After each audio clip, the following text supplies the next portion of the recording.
Hey guys, welcome back to another episode of Tack, Unbridled. I'm your host Daniel, and this episode is going to be a fun one. I have my first guest appearance on the channel. I have not interviewed somebody since college, so I prepared. I wrote some notes down. So, anywho, this is my darling wife, Samantha Martynowski, also the owner of Sam Martyn Performance Saddle Fitting. So, say hello. Hello. Um, so, without further ado, what is saddle fitting? Saddle fitting is the ability to match the shape of a tree inside of a saddle to the shape of the horse in order for maximum pressure and weight distribution over the horse's saddle bearing area or their back. And why is it important? So without proper saddle fit, you create pressure zones on the horse, on their back and on their joints that can cause them long-term difficulty, shortness of stride, lameness, behavioral problems, and pain. And with proper saddle fit, we can eliminate a lot of that by balancing and correctly positioning a saddle on the horse in both width, length, and shape. So, all right, is it something? So, saddle fitting been around for like a really long time, or is it something that within the last 10 or so years? Basically, my point is like when I was a kid, growing up, we just put the saddle on and away we went. And if the horse was having problems or whatnot, we just threw a harsher bit or threw more stuff at it. Is it something new, or is it always been around? Saddle fitting is a newer science, and when I say newer, I would say it's really grown in popularity in the last 10 to 15 years or so, but it has been around for a while.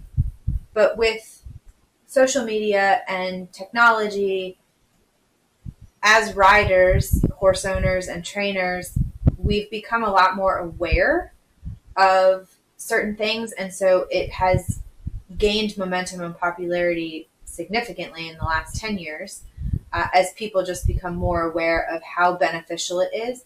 The other side to it is that technology in manufacturing has changed significantly in the last 20 years, which also plays into saddle fitting and having a saddle fitter as part of your horse's care team to ensure maximum comfort and soundness. Yeah, and think about how far technology has come in saddles, really in all tack in general. It's come quite a long way. So you're an independent rep, correct? Yes. So and what does independent mean? So I'm considered an independent fitter, and I'm also considered a tree first fitter. So I fit many different brands of saddles. I am a sales rep for 9 different brands that are independent of each other, but I will also work with used saddles, English saddles, Western saddles, some treeless brand saddles, in order to maximize comfort for the horse. And as far as a tree first fitter goes, you have fitters that understand manufacturing and tree shapes brand to brand, and that is what I do. And we fit the shape of the tree to the shape of the horse, and then we build the saddle around it. And then you have other fitters that are more sales rep style fitters, where they work for a particular company that may have one brand or several brands, but they work for that specific company, and their goal is to sell you their brand saddle. And they have, 1 or 2 trees possibly to work with, and they try and fit the saddle through panels and padding. Well, that was my next question. It was, what is the difference between a fitter and a sales rep? So Do sales reps actually fit? Do they know what they're talking about, or is it just their job to sell you their brand of saddle, whether it fits or not? So when we talk in saddle fitting world, when we talk about independent fitters versus sales reps, there's a lot of controversy and there's a lot of friction.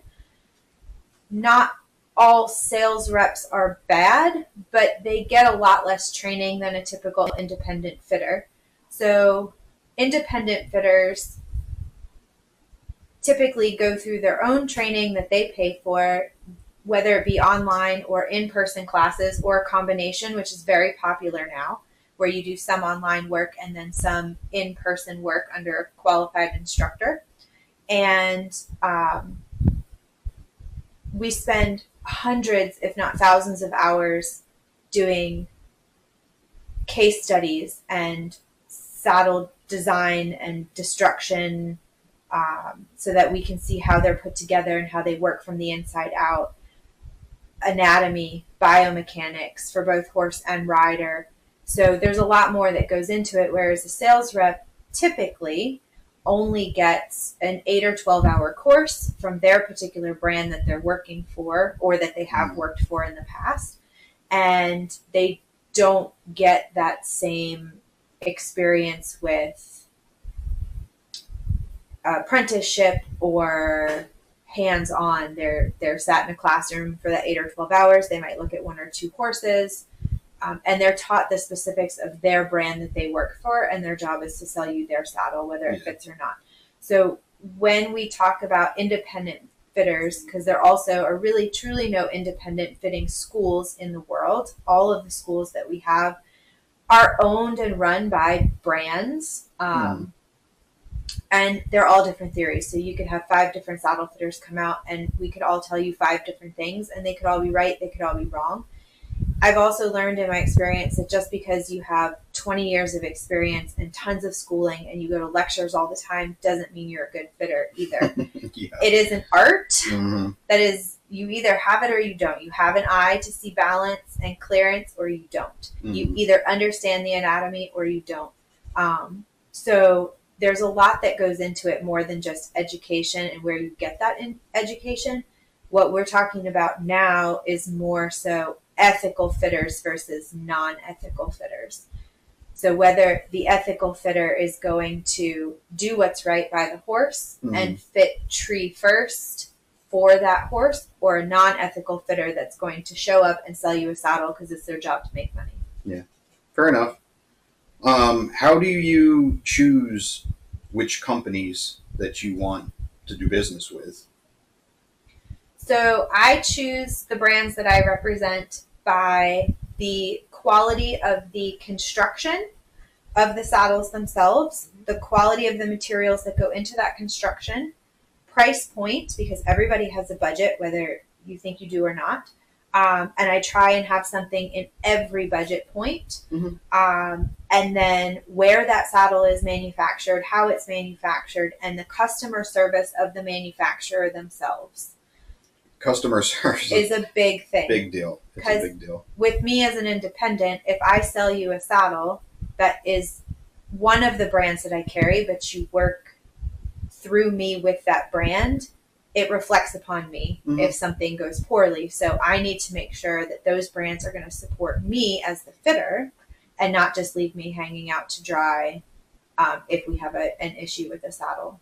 Yeah, I mean, you guys remember I did an episode few back, 2 or 3 back, with how, I as Tack, what companies I choose to do business with, and one of them, for me, a determining factor is whether or not they stand behind their product. Because, if they don't stand behind their product and leave me as the salesperson hung out to dry, that's not good. Yeah. As a small independent saddle fitter, I don't have the financial stability to be replacing saddles or returning saddles or fixing saddles that are manufacturer Mm-hmm. error. So customer service from the manufacturer is a key element of that. So, being an independent, um, you previously said that you work with used saddles and saddle brands that you don't necessarily Carrie. carry. Thank you. Um, how do you respond, or how do you work with customers that want a brand saddle that you don't necessarily agree with? And even if it say fits, but like the construction is terrible, it's just a junk all around saddle. How do you cope with that? Because you have the schooling, and you can tell a quality saddle from a non-quality saddle. But if the customer is like, I want this saddle because of this brand, how do you respond? How do you deal with that? So my job is to put the best saddle on that horse for that horse and for the safety and comfort of the horse and the rider. If the rider insists on purchasing, or the owner, I should say, insists on purchasing a saddle that is a poor fit, that they are comfortable in, it is their decision. It's their horse, it's their money. The only thing that I can do is offer my advice and my education, as far as explaining to them, trying to educate them why it's not going to work for the horse, either for the immediate future or over time, or that I think they could make a better financial investment if they went with a different brand that was, better for the horse and rider pair for whatever reason it might happen to be. If there is a saddle that I don't particularly care for the brand because of any reason, but it fits the horse and the horse is comfortable in it, then it fits the horse and the horse is comfortable in it. Mm-hmm. I do try and educate people on how much money they're going to spend, the quality of the construction, and that they might spend that money for that saddle that fits that horse right then and there. But that saddle may or may not be adjustable down the road. So if the horse changes significantly, they're going to have to make another purchase, mm-hmm. or that they're going to have to buy additional items, half pads, or, things like that because of panel type and structure material. So for me, it's more of an education piece. The mm-hmm. customer's going to do what they're going to do. They can either take my advice, that's typically why they're paying me, or not. And if they don't, I have done my job in the educating piece, mm-hmm. and I, make my notes that I didn't agree to the particular saddle for whatever reason, or that we had a discussion about quality. Well, that leads into the next question that I have. Without getting into detail, foam saddles, wool saddles, air panel saddles, without getting into all of those details, how do you deal with customers that, all right, hypothetically, customer, calls you up, wants you to come out and do a saddle fitting. You go out there and you fit the saddle, everything is great, you leave, and then after you leave and the fitting is done, they start tinkering around, they start messing around with whether either saddle adjustments or pad adjustments or this and that. Then they call you up, and then this isn't right, this isn't fitting right, and I'm having problems with my horse, and then they send you pictures and you look and you're like, yeah, it's because I told you not to use this half pad, or not to do this, or not to adjust that. How do you cope with that? And do you ever get to the point where you literally have to just fire a customer due to them just not listening to your education and what you're asking them to do? So it can be frustrating when clients don't follow instructions, or when they, they have me come out, we go through the fitting, we agree on specific, saddles, saddle sizes, seat sizes, and then they decide they want to go and look for something on their own, which is perfectly fine. A lot of customers do that. I don't have, 800 saddles to choose from. So,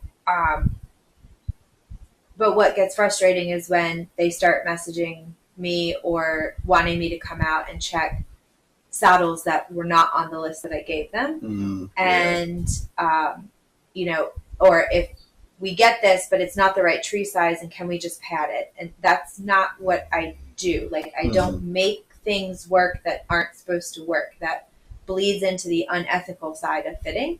So the best way that I try to deal with those type of clients is to just reiterate the importance of following my instructions.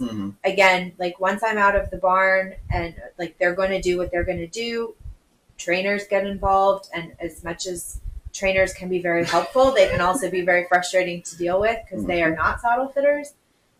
Nor are vets. Vets are typically not saddle fitters either, so that can also be somewhat frustrating. I did not go to vet school, but they did not go to saddle fitting school.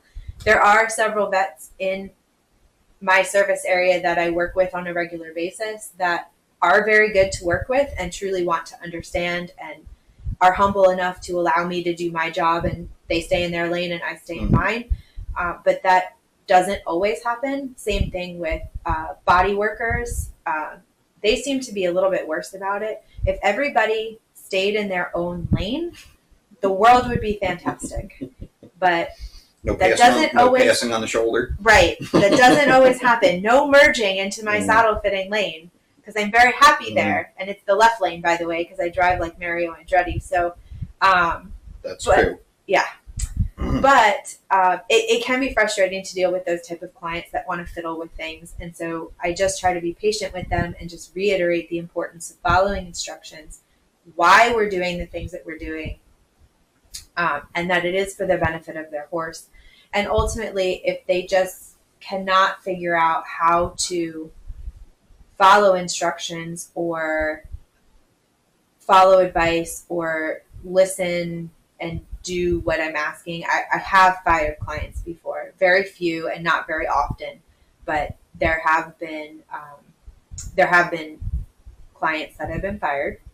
It happens. It happens to all of us. Oh yeah. There's also times where, there are several saddle fitters in the area that I'm very close with, that I work with a lot, and we bounce things off of each other, because I'm just one person and I have my education and they have theirs, and it's all different, and they are fitters that I highly regard and respect. So if we are having an issue with a client, sometimes we'll partner up and we both go, and that works all the way around. Like, I will do that for them and they do that for me, just to kind of get sort of a second opinion and some reiteration of what we need to be doing. Two sets of eyes are sometimes better than one. And I'm a human. They're humans. We have good days and bad days, and we're dealing with moving objects, and nothing's ever perfect. Yeah, absolutely. So you also offer repairs. Correct. What type of repairs do you offer? So I do simpler type repairs. I don't have an industrial size sewing machine, so I can't do like advanced things like seat replacement, flap replacement, but I can do stitching repairs. I can do billet replacement. I reflock saddles, so we can do flock adjustments or complete strip and reflock, where we take the panels off, completely empty them, and just start all over with brand new wool. And I also offer mostly stitching repairs. It's all hand stitching because, again, I don't have a machine. Yeah. So, but do you see with the economy and just the cost of living and everything really high, have you seen an uptick in repairs? People trying to fix up an old saddle as opposed to purchasing new, or is it just pretty steady? Not really. We had a little bit of that end of last year and over the winter. We went through a phase for a few months where everybody was just sort of like, please, like, help me make what I already have work, because I don't have the budget to buy anything. And I totally get not everybody has the budget to buy a $6,000 custom saddle, nor is that appropriate for every situation. But we have sort of swung out of that. And even with inflation the way that it is, and gas prices up, and people kind of staying home and not showing as much, they're buying saddles, yeah. Good. Which is great for me and for the industry. Mm-hmm. But we have still quite a few people that prefer to repair what they already have because it's home to them and it's comfortable. And if it works for them, that's great. But saddle sales themselves have been more on an increase, I would say, than a decrease. Good. Despite Excellent. the economy. So here's an oddball question. I've always just been curious of this. Just want to get your thoughts. So you have saddle fitters, and their job is to, properly fit saddles per horses. Why isn't there like bit fitters or bridle fitters or other tack? Especially I think like bridles and bits are like extremely important because it's actually going in the horse's mouth.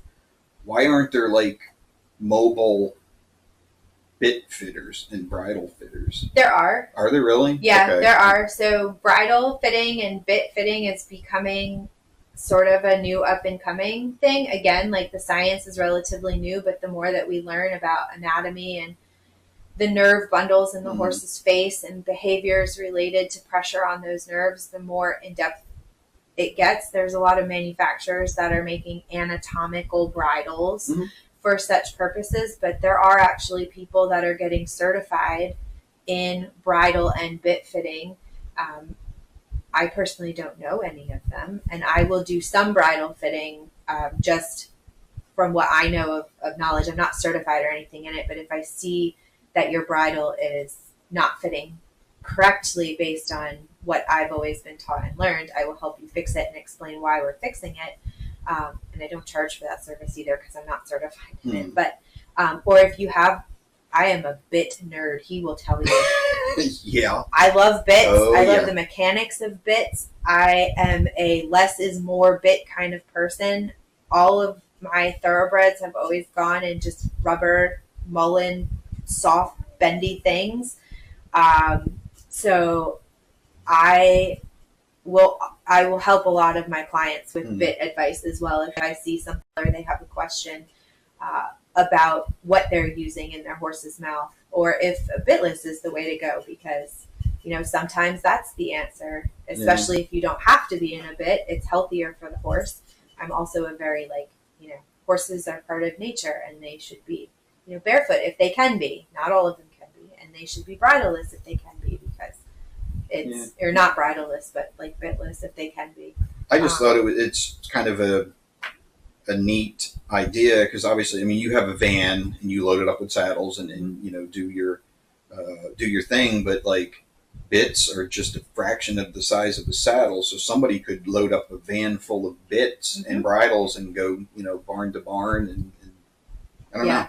Now I do have a saddle fitting friend that took a bit and bridle fitting course. It was an online course through a very popular high-end bit company. She said it was a complete waste of time and money, but so no names to be mentioned, and I chose to take that advice and also not take that course and spend the money, but it is sort of an emerging thing, and I think we're going to start seeing more and more of it as we learn more and more about the skeleton and the structures in the face and things like that.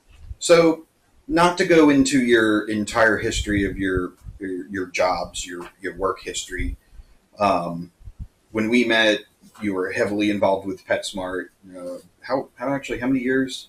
I was with PetSmart for 7 years. Okay, so with PetSmart for a long time.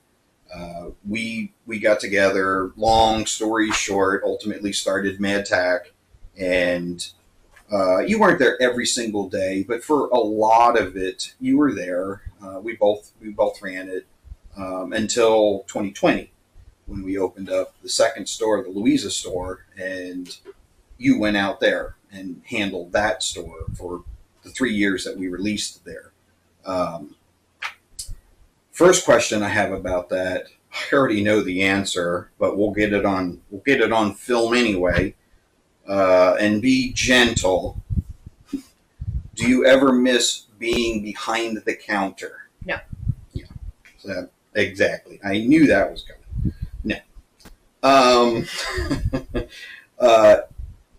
Why, after we shut the Louisa store down, why did you decide to start your own business as opposed to going back into, the job market and going to work for big box or whatever, go to work for somebody else, basically. Why did you, when we closed that store, why did you decide to start your own business? So when we started Tack originally in 2014, I thought it was a really good idea to offer services through the store to attract customers in. So leather repair, blanket cleaning, saddle fitting, which were some of the services that were offered at our local tack store from when we were kids in New Jersey, Rick's Heritage Saddle Shop. They offered all those services. And I thought it would be very beneficial to the business. And so at that time, I had a basic knowledge of saddle fitting. I grew up riding with a body worker who impressed upon me the importance of good saddle fit as a body worker. And then I I got out of riding for about 10 years in my early 20s. I had 2 really bad horse wrecks in a row, and it kind of put the fear of death in me. And then when I came back into riding, and then we started Tack, I was really starting to see the importance of good saddle fit versus bad saddle fit. I was riding at a couple of different barns. Some were sponsored by brands, some were not. So I was starting to put together the pieces of what I learned as a child from my body working mentor and riding instructor, and what I had kind of picked up also along the way. So offering saddle fitting through the store as a salesperson, basically, I had a basic knowledge and I felt comfortable enough to do that. And people started coming in and asking questions and bringing their horses in. And then over time, it progressed and people started asking if I would travel to them. So I decided that it would probably be beneficial to get some actual education in saddle fitting and not just what I had picked up over the years. So I started taking a couple of brand certifications and then doing some apprenticeship work with other fitters and saddlers and things like that. And one thing just kind of snowballed into another, and my reputation grew. Apparently, I'm good at what I do. And everybody was calling me to set up appointments for me to come to see them or to come bring their horse to the store to be saddle fit. And so I was in the Louisa store 5 days a week, and then I was traveling 2 days a week for appointments, and I had a 3 to 4 month backlog of clients waiting to see me for me to come to them. So when we closed the Louisa store down, I was like, this could really be something, and I really enjoy doing it. It totally feeds into my nerdness and desire to be in the barn every single day and around horses and helping people and horses, and kind of also feeds the sort of scientist part of my brain. So I decided to give it a go since I already had a fairly decent client base from everyone that had already been coming into the store. So we closed the store and we went on vacation for 2 weeks. And by the time I got back, I had a full-time schedule of saddle fitting. And it just kind of blew up and exploded overnight, which is really fantastic. And I get tons of referrals. I don't really advertise. Every once in a while, I'll help a friend by putting an ad in their brochure or something, but I don't really advertise. It's word of mouth, and it's the best way. It works out. And I've had a few saddle companies reach out to me to carry their brands. Some I have, some I have not. And it just, over the last several years, it's just kept building and building and building. So with all of the time that you were involved with the Tack, but now on your own, does it ever bother you, or do you get offended is kind of strong, but does it ever bother you that, people may refer to you as the Mad Tack lady or contact you about Mad Tack, a Facebook post or Mad Tack this or whatever, now that have your own company? Does it bother you that people still associate you as a Mad Tack person? No, it doesn't really bother me. I know it bothers you. It infuriates me. But I'm not gonna beat around the bush with that, guys. It infuriates me. It doesn't bother me. I just usually it's my saddle fitting clients that know that I'm affiliated, and sometimes it's because they know that we're married, and sometimes because they knew that I worked in the store for so long, and other times it's because I sold them a saddle that came out of Mad Tack, or I've taken their saddle in for consignment at Mad Tack. So they just associate me, like my face, with the business. And so I just try to gently remind them that if they're looking for a product or they need something in the store or they have a question about store hours or inventory or something like that, that they have to actually contact the store and talk to you, and that I'm not in the store and I don't really have any idea what's going on in the store because I'm not in there other than to shuffle saddles around and pick things up for client appointments and things. But I do still work with Mad Tack as far as I use them for used inventory for saddles. But also I do take consignment saddles from clients at appointments that go to Mad Tack. Exactly. So they think. Yeah, and that's, I don't. It's a little confusing. Yeah. For the record, I don't own Mad Tack. He does.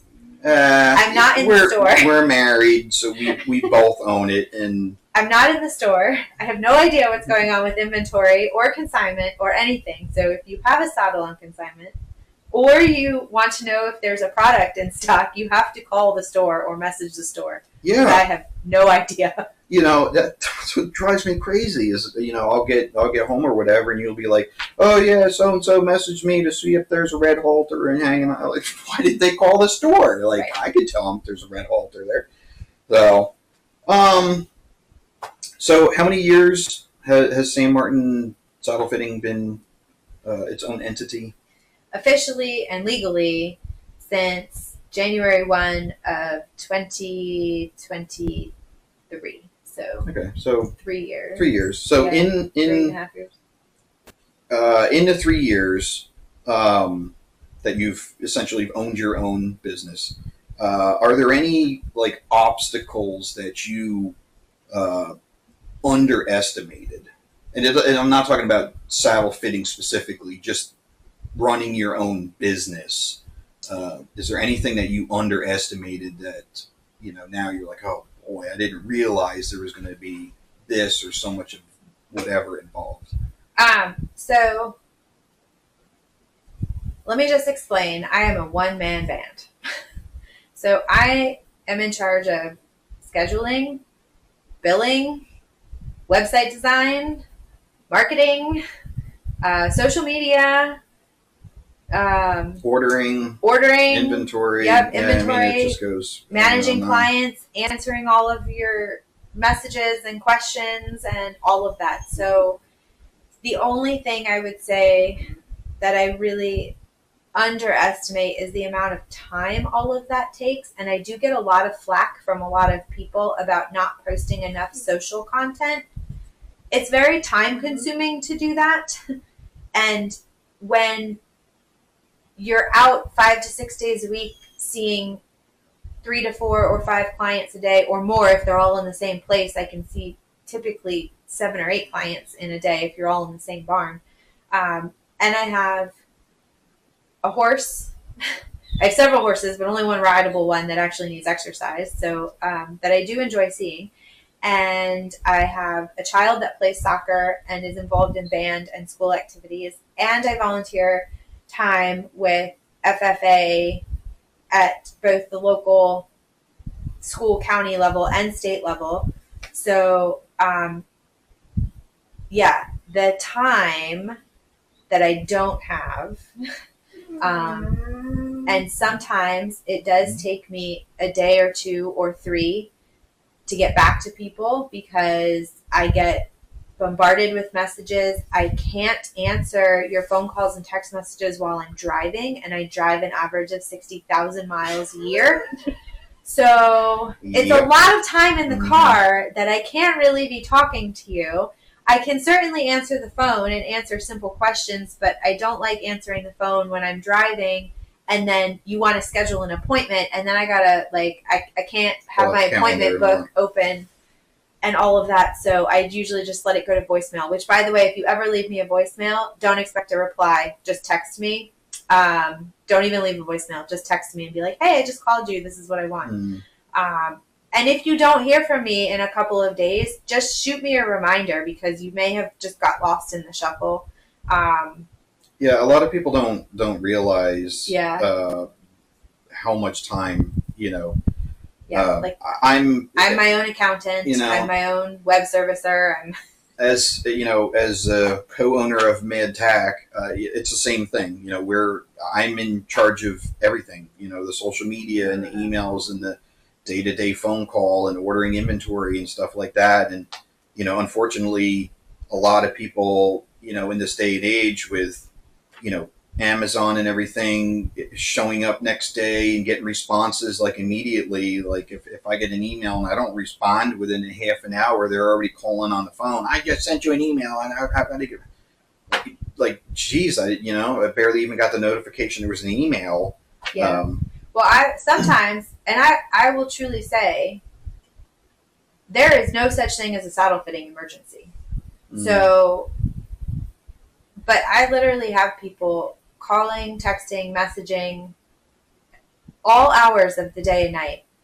And I don't mind that you do that. I have Do Not Disturb turned on my phone with like only 3 people allowed to break. So if you do send me a text message at 2 o'clock in the morning, you may get a response because I'm likely awake because I don't sleep. But you may not get a response because it's 2 o'clock in the morning and I am terrible about setting boundaries.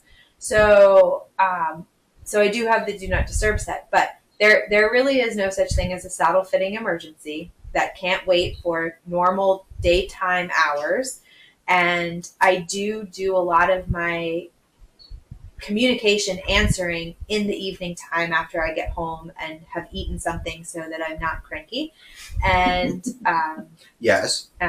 So, but there are also lots of times I get messages through texting, email through my website, email through my regular email, my business email, Facebook Messenger on both my personal page and my business page, and Instagram messaging. And you can text me through my website as well. And you can send me a WhatsApp message through Facebook. So Square. That's texting. Okay. So that would be a text through the business page. But what happens sometimes is people, for some reason, get like frantic about not getting a hold of me or me not responding to them in like 3 seconds. So they'll call me, and when I don't answer, they'll text me, which is fine. But if I don't answer their text, then they're emailing me. And if I don't answer their email, then they're sending me a Facebook message through both of my pages and an Instagram message sometimes. And really, that's not going to get a faster response. All that does is clog up my messaging. And I have tried services that are supposed to like combine all those into one bucket. If anybody has any suggestions for one that you've actually used that actually work, because what I have found is that when I use those services, a lot of messages get lost. And I've also had a lot of feedback recently, and when I say recently, the last like 3 months or so, that people will email me through the website and I will respond to them, and they're not getting their responses, or they'll get an initial response, but then I won't see their response. So there's some sort of disconnect in my website email program through Square. So don't send me 800 messages on every platform I have until I respond to you. If you don't hear from me in a couple of days, then you can reach out another way. But really all you're doing is just clogging up my messaging works, and it makes it harder for me to get through all of that and process. The purpose and makes it even slower. And then sometimes the same person will get 3 messages back from me all saying the same thing, and it's just a time suck. The other thing that I would really like to put out there is not that I'm brain damaged, but between my like ADHD and the TBI that I suffered in my car accident 15 months ago, I do have some struggles with returning messages as far as like scheduling and executive functioning.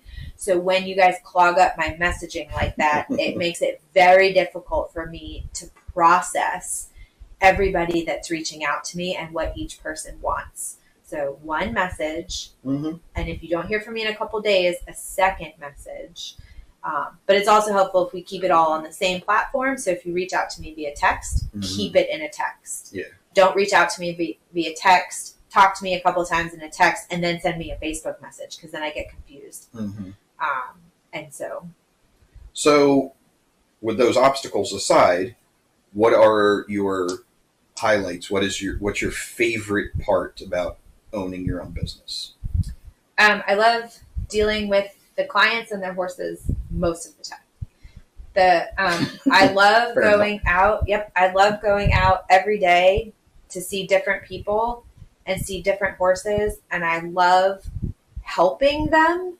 And when we, take a horse out of a poorly fitting saddle and put it in a well-fitting saddle, and seeing the difference that makes in that horse, both immediately and over time as that rider continues to ride in that saddle, that's my biggest reward, and that's what I really look for doing this, and that's what makes it worthwhile to continue doing it, every day, despite some of the frustrations I get from a few people. The majority of my clients are really, really great, and they listen carefully and follow instructions. And but that is really like when it's why I keep doing this and keep going. Is when it's 20 degrees out, though, I just put more clothes on. Wouldn't you like being behind the counter? No, I don't like the cold. Say, guys, I'm trying. I don't like the cold. I hate being cold, but yeah. So come on in the store. I've discovered I can write off outerwear expenses. 72 degrees in the store year round. Right. Come on in. I will say that I'm not a fan of fitting in the rain. I don't like to be wet. And you can't put on enough clothes to not be wet sometimes. So, but I really love the summer and the heat. I'm one of those people that will stand outside in 100 degrees and sweat all day long and be perfectly pleasant about it. And I do a lot of fitting in the wintertime, but I do also wear a lot of clothes. So, obviously, I know the answer to this, but I ask it anyway. If you had to do it all over again, like post Mad Tack time, Louisa's closed, you had to do it all over again, would you make the same decisions that you made and be in the same position you are now? Probably. Yeah. Yeah. It's nice being able to coordinate my own schedule and just be in charge of me and my stuff, and not, granted, if I worked for somebody else, whether it be retail or, whatever, if I had any job that was not me, yes, I could leave it at the end of the day and come home and live a somewhat normal life. But I'm not really helping anybody in that instance. And it's very frustrating a lot of times working for somebody else, especially when you're in a position. It can be very frustrating working for somebody else. And I've worked in a lot of different fields. My main background is animal science, veterinary science, and I've held jobs as animal control officer, veterinary technician, in both general practice and emergency critical care and specialty care. So I kind of ran the gamut of small animal veterinary medicine. And I've worked for a school system. I've worked in retail, big box retail, and it's sort of the same thing. You kind of never know what you're walking into, and there's not really any job security no matter where you are. Yeah. Even self-employed, there's no job security. Like my phone could stop ringing tomorrow, and that would be it. But I like being in control of my own things. Yeah, and that's a very valid point. You can, working for somebody else, you can put in all the hours and all the overtime, and it works super, super hard. And most of the time, it doesn't mean anything to them. Yeah, you're just a person. And you're just a body. You think that you matter and that the company won't last if you leave, but no, they just schlep the next person right on in. Mm-hmm.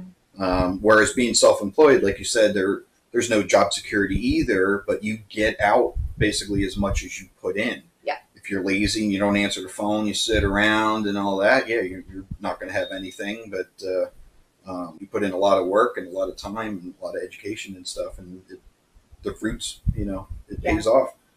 Um, so, one last question. Do you have any suggestions for somebody else that wants to start their own business? Not saddle fitting specifically, but has had enough of the grind working for big box and being out on, working for other people, and they, want to start their own business. Do you have any suggestions? You have to be brave enough to take the risk and jump off that cliff. And you have to be willing to work really hard. There's no such thing as like an overnight success. You're not going to quit your job today and, be a millionaire tomorrow. You have to put the work in. You have to understand the industry that you're working in. And it's not just that you have to understand, like if you're a horse person and you want to do a horse job, you also have to understand business, and you have to be able to understand how money works and how people work. And that's where I think we see a lot of things people falter. Like, you could love animals, but that doesn't mean you should own a pet store. You have to be able to make difficult decisions. You have to be able to set boundaries. You have to be able, which I'm really bad at, by the way. So that's one part that we just talked about. But you have to be able to manage your finances in order to complete all the tasks that you need for your particular business, in order to have enough buckets or accounts to replenish inventory if that's something that you have, or have whatever supplies you need to provide a service if that's what you're into, or whatnot. So you have to be able to be organized. You have to have a general sense of business, and you need to know your market and be able to handle people no matter what you do. Yeah. So one last thing. I did an episode, the last episode I just did on this podcast was about crazy customers. Mm-hmm. We've all had them. Give me a doozy. We want to create, obviously don't name names, but we want a crazy customer. I think probably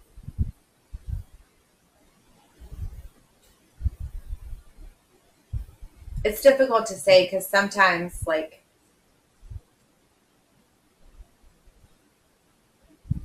people just don't agree with me, or I don't agree with them. And sometimes I find myself in situations with clients where I'm just looking at the entire situation going, this is so dangerous that somebody is going to die, and I hope it's not me today. So I have one that you told me about, but I can't. But I don't want to say it because I don't know if that person's going to watch. I think the worst things for me, is I have had several instances where somebody's had a sales rep come out, or a body worker, or a vet, that somebody that's not a saddle fitter that thinks they should be, or somebody who's claiming to be a saddle fitter who has relatively no credentials, come out and do a fitting, and then they call me for a second opinion, which is fine. And I do that all the time. And I work with some of the brand reps that service this area and all of that. And again, we sort of bounce things off of each other. Just like a vet or a doctor, if you go to one and they tell you something and you go to another for a second opinion, it works. But when I come out and I take a look at the situation, I say, okay, this is not going to work, and this is why it's not going to work. And then I put you in a different saddle, and the horse goes amazing, mm-hmm. and is so much more comfortable. And you're sitting there on the horse going, wow, he never goes like this, or she's never this calm or quiet, mm-hmm. or she never stretches down like this, or he never jumps like this, or wow, he feels so sound to me today. And then you tell me you're going to think about our appointment, which is, again, totally fine. And I leave, and then you message me a couple of days later, and you're like, I went with the other company. I went with the other saddle that my horse doesn't go in as well, mm-hmm. because my trainer liked me in it better. Mm-hmm.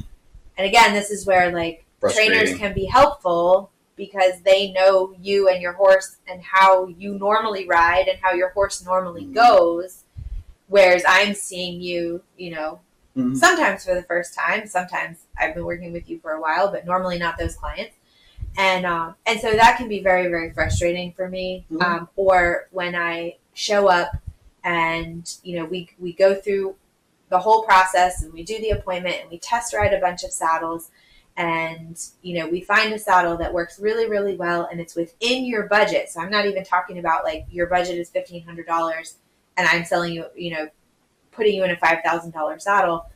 The saddle is within your budget that you state, which is also a thing. Like, please, when you're booking appointments with me, be honest about your height, your weight, and your budget. Because if I show up and I don't have appropriate things because you misled me with the information you gave me, I'm going to charge you to come back. But, you know, we find a saddle. You say you like it. Your horse goes really well in it. It's within your budget. We tick all the ticks, whether it's a new or used saddle, it doesn't matter. And then you say you're going to think about it, which is totally fine. And I leave. And then 3 days later, I see that you purchased that exact saddle on the internet somewhere. And I'm like, okay, well, thank you for paying me for my time. Because payment is due at time of services. I will tell you I don't bill typically because I don't have time or the patience to track people down to be paid for a service I've already provided. And I don't know if people just think that they are going to offend me if they tell me they don't like the saddle that they're in or, you know, like you're not going to offend me if you don't like, there's a lot of saddles I don't like riding in.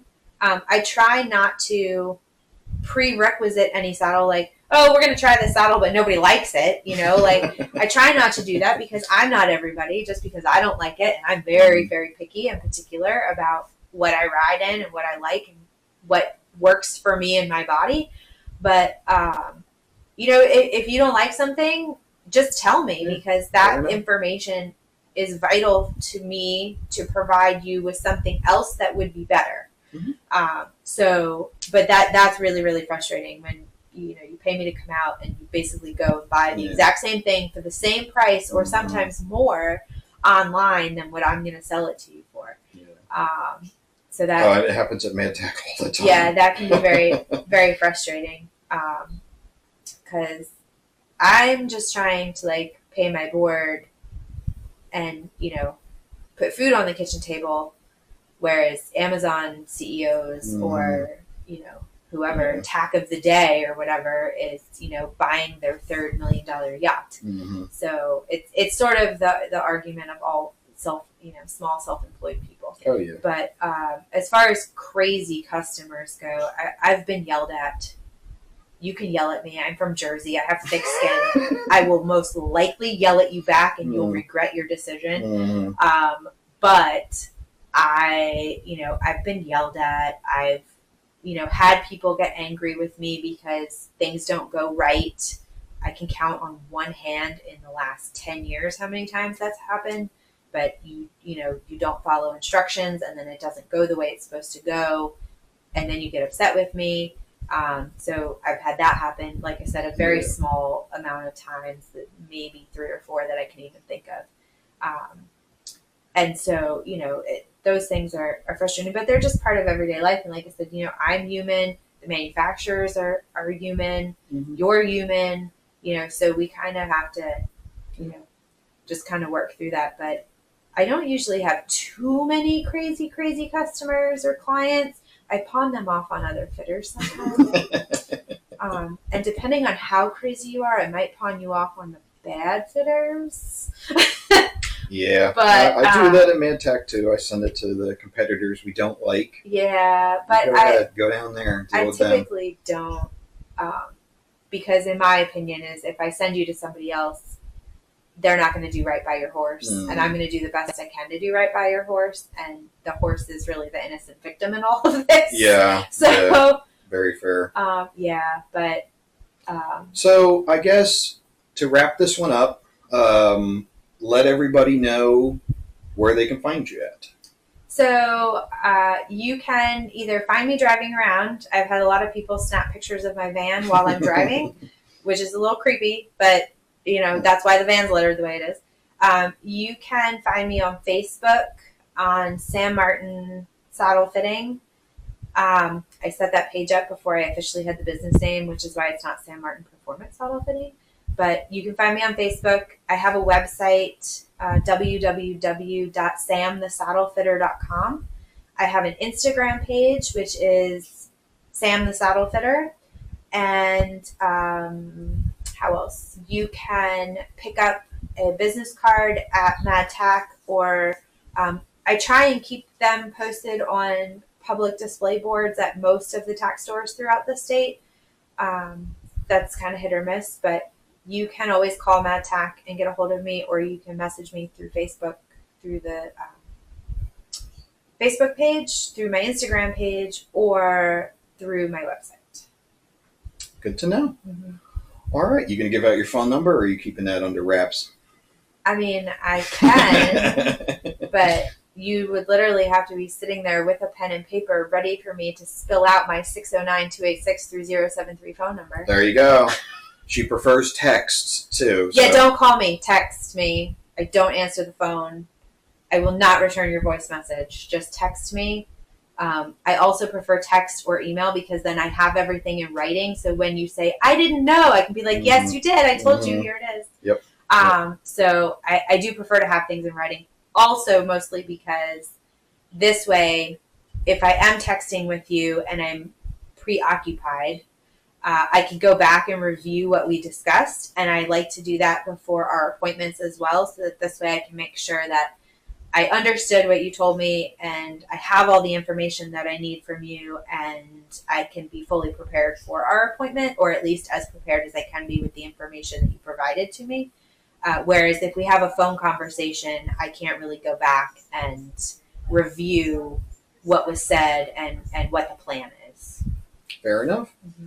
All right, guys. I think that's going to do it. Thank you, Sam, for joining us on this episode. Yep.